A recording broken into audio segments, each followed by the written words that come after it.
10 ఏళ్ల బీఆర్ఎస్ పాలనలో మేం చేసింది 417 అయితే 5 ఏళ్లలోనే మమ్మల్ని మించి ఈ 5 ఏళ్లలో 7 లక్షల కోట్ల అప్పు చేయబోతున్నారని ఈ సభ ద్వారా బీఆర్ఎస్ పార్టీ రుజువు చేసింది. అయితే అధ్యక్ష, భట్టి గారు ఏమన్నారు, మీరేం చేశారు ఏం చేశారు ఏం చేశారన్నారు. ఏం చేశానో చెప్తా వినండిక.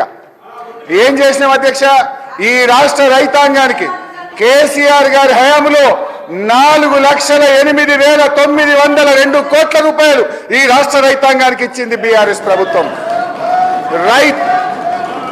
రైతు బంధు కింద 73,162 కోట్ల రూపాయలు ఇచ్చాం. రైతు బీమా కింద 5,465 కోట్ల రూపాయలు ఇచ్చాం. లోన్ వేవర్ కింద 28,000 కోట్ల రూపాయలు ఇచ్చాం. పవర్ సబ్సిడీ కింద 65,000 కోట్ల రూపాయలు ఇచ్చాం. ఇరిగేషన్ రంగంలో 2,37,000 కోట్లు ఖర్చు పెట్టాం.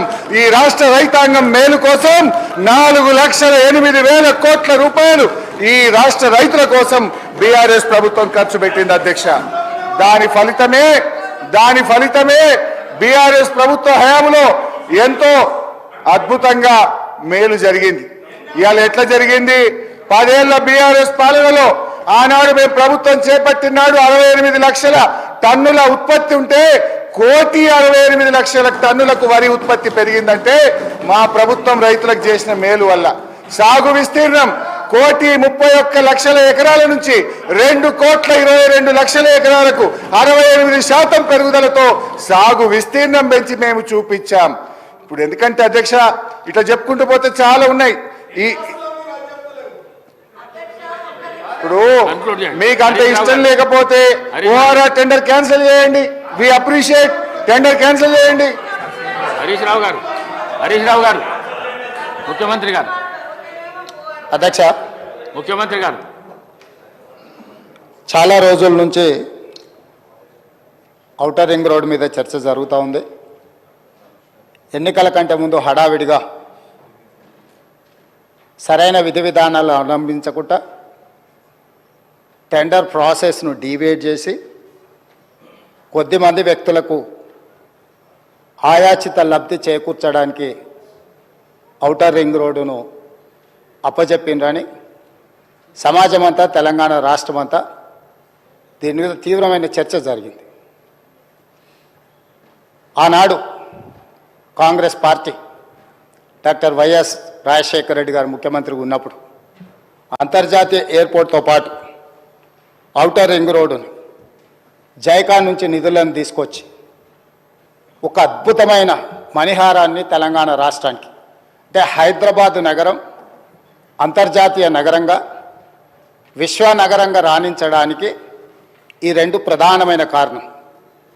అంతర్జాతీయ airport, outer ring road, IT కంపెనీలు, ఫార్మా కంపెనీలు.